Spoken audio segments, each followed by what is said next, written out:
and welcome to YourTown television program. I'm your host today, Paula Joy MacNab, and as always, I have some fabulous guests to share with you. They interest me, they inform me, they educate me, and I always learn something, and I hope you will too. In our first segment today, I have the pleasure of introducing you to Eric Wynkoop. And Eric is a very, very wonderful architect, has a family history here on the peninsula, which all of you will be intrigued to hear about and you will all be familiar with. So I welcome to the program Eric. Good morning, Eric. Good morning. Thank you for being with us this morning. I know you have a very busy schedule, but we appreciate it, and I'm very interested to hear about you and your background. Yeah. I just want to, just really quickly, I have to clarify my introduction. Yes. Because I'm actually a designer with a master's degree in architecture. Oh, okay. So I can't quite use that acronym yet. Can't use that Can't yet. use that Okay. name. Well, explain. First of all, I want you to talk about that later on because I think a lot of us don't have clarity on that. But let's get to that later. Okay. Because I want our viewing audience to know who you are and what you're up to. Okay. So you designed your first house at age 11. Now that is pretty amazing. I think that's very impressive, and I know that so many young people at any age have a dream, and you are living your dream. So give us a bit of the background of where you were at 11 and where you are now. Well, I have a family history of architecture. So I was kind of bouncing around the field with my dad and my grandpa. But my dad actually spent many hours in the office, kind of like I am now. So I really didn't see him doing the architecture. So I was just home doing what I thought was architecture. And actually, if I had kept those drawings, they're probably pretty good. I bet they're fantastic. I think they were really good. That's great. I don't ever keep things. I always get rid of the old and bring in the new. Oh, good for you. I need to learn from you.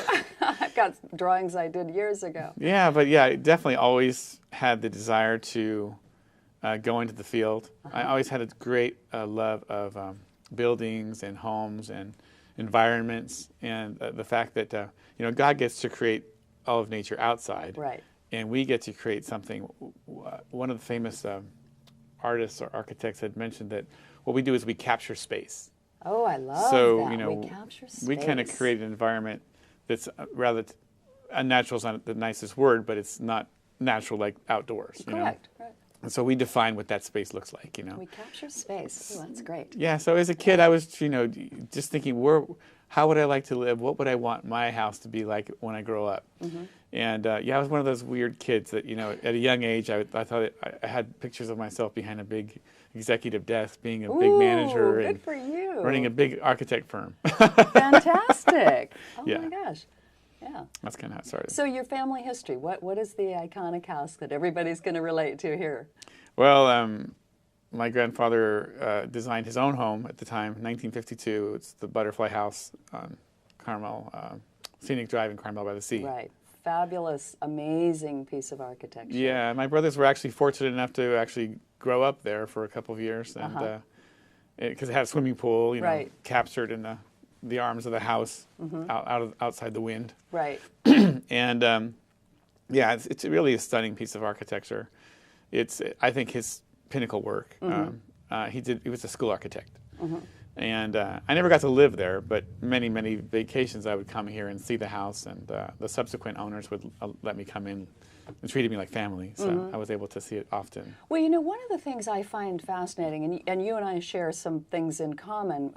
I've been an interior designer for over 25 years, and you started in design, and your background is very broad in design, in building, and in architectural study. And it's a fantastic combination.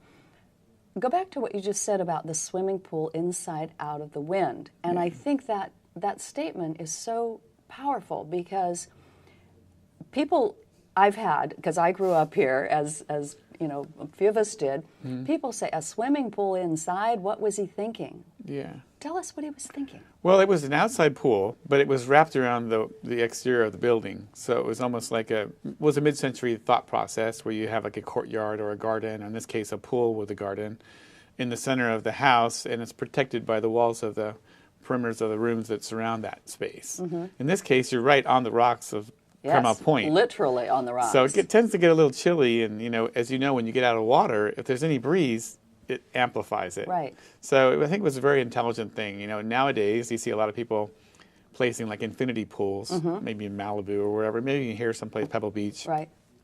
But that's going to be the coldest spot on the property. Oh, absolutely.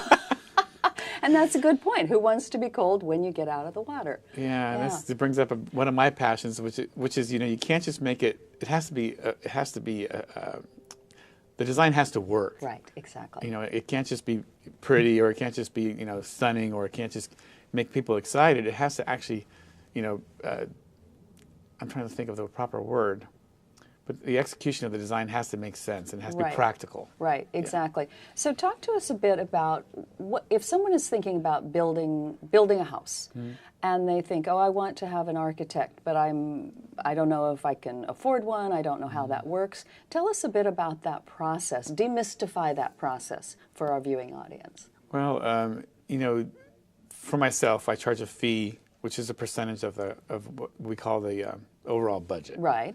Everyone, I believe, charges a little bit differently and has a different process. But the point of the best way to relate it to a client is to show that, what we're creating the whole foundation of this house, this design, this concept, and we're really becoming a partner with them. Yes, absolutely. To the best designers are. So. I would never imprint, like, for example, my design on you. Exactly.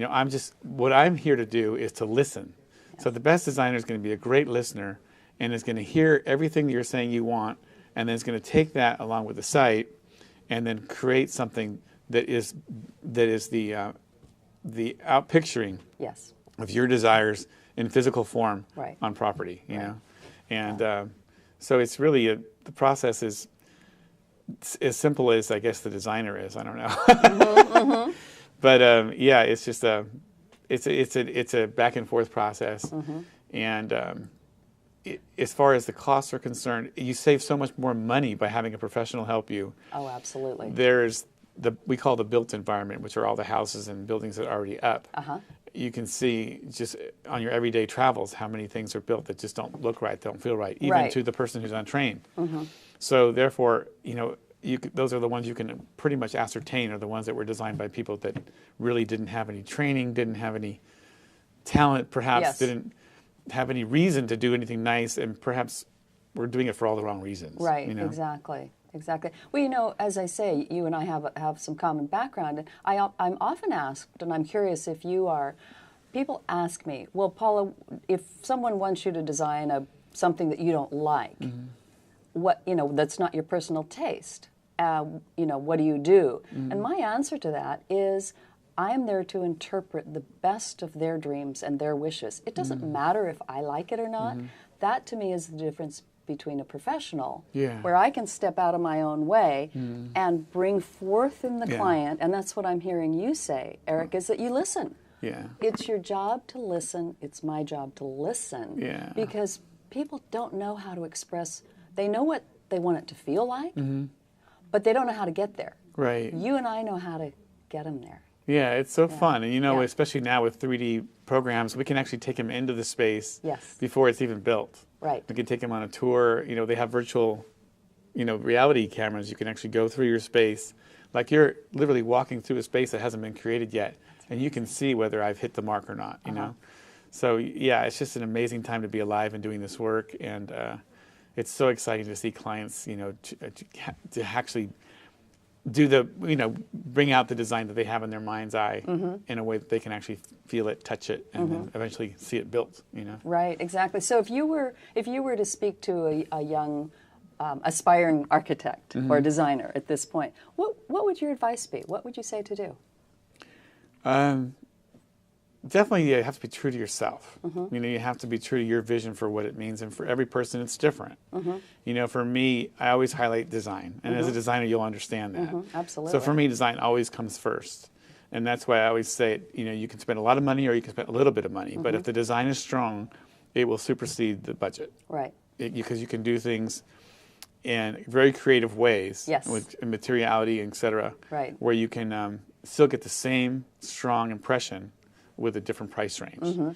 And what I tell my clients is it's like a pair of lungs. So we can breathe in and make the project bigger, or we can breathe out and we can shrink the project down, Right. or the item or the room, or to Right. make it affordable for the budget. You know? Exactly. And I suspect you probably do this as well. I will talk to people at the beginning. In fact, I'm working on a project now, and I ask people, what's your real hot button? What is going to make you so happy when you go into that room or that space? And I'll make sure that you get that. We may, not spend as much on something over here. Maybe we choose tiles that look similar but aren't the, pillowed, Yeah. Italian limestone.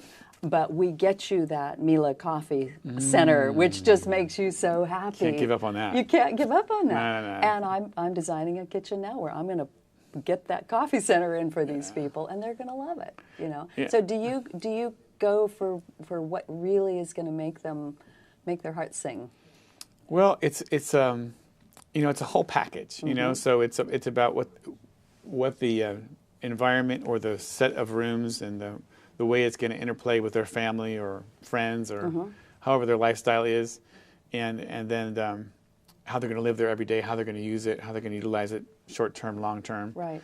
And is it going to change their life? Is it going to change their life? Exactly. It was a great tagline I used to have in my earlier ads when I was just starting out, and it was like, great design or good design improves your life every day. I love it. And it's really true. So what we give is the gift that keeps on giving. Yes. For as long as you own that property, you get to enjoy it.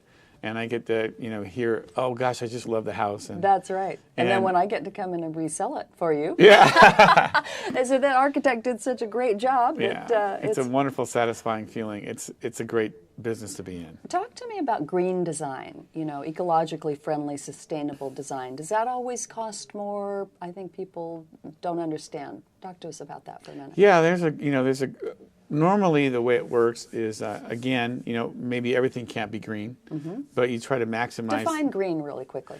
Well, sustainable. Okay. So things that are either recyclable or that have a long-term lifespan or are acquired from local areas as opposed to perhaps a freighter boat from China. Yeah. So, if you get bamboo flooring from China, a lot of people think, well, that's, it's great product. Bamboo's, sustainable, but you've got this polluting boat that's coming. Yes. So we have to look at all these different things and balance out what really is sustainable. Right. And start there. And then there's a budget concern. Normally with sustainable, you save more money long term and maybe a little bit more money up front.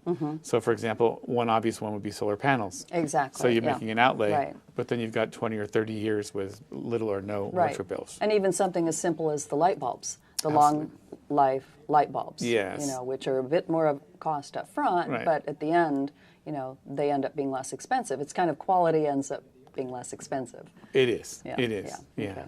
What should someone look for when they're looking for a designer, an architect? What are the qualifications, or what are the factors someone should look for?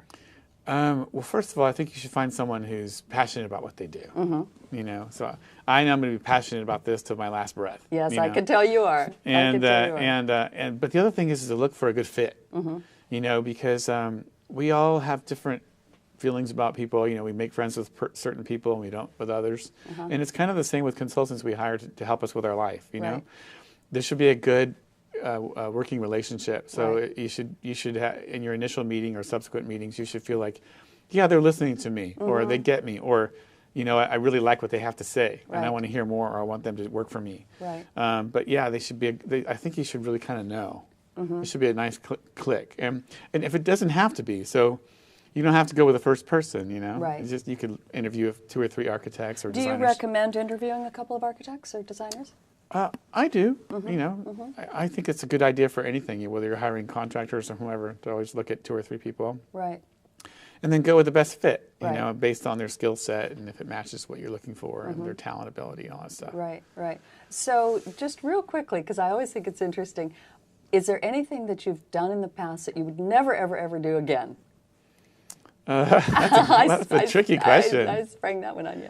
Probably general contracting. There we go. There we go. Yeah, you have to know what you're good at, what you're not good at. And I always really loved designing, and so I used to do design build. But contracting has this life cycle where at the 90th day, the first day, the client will always love you, but by the 90th day, especially if they're living in the project and dust is everywhere and anything goes over budget, they don't ever want to see you again in their lifetime. Exactly. Then sometime down the road, hopefully 120 days, after they get the keys to the house, they love you again. Oh, good. But that tumultuous thing is like, that's where divorces are born. I would never, no, that's not my thing. You wouldn't do that again. Leave that to those experts. Absolutely. Yeah. But I do have the experience and the knowledge which helps me do what I do now. Well, I think it does. And I think as a designer and, knowing how to build, knowing what happens, I've seen so many projects where I call it the brain trust. And the brain trust is the architect, the contractor, the interior designer, lighting designer.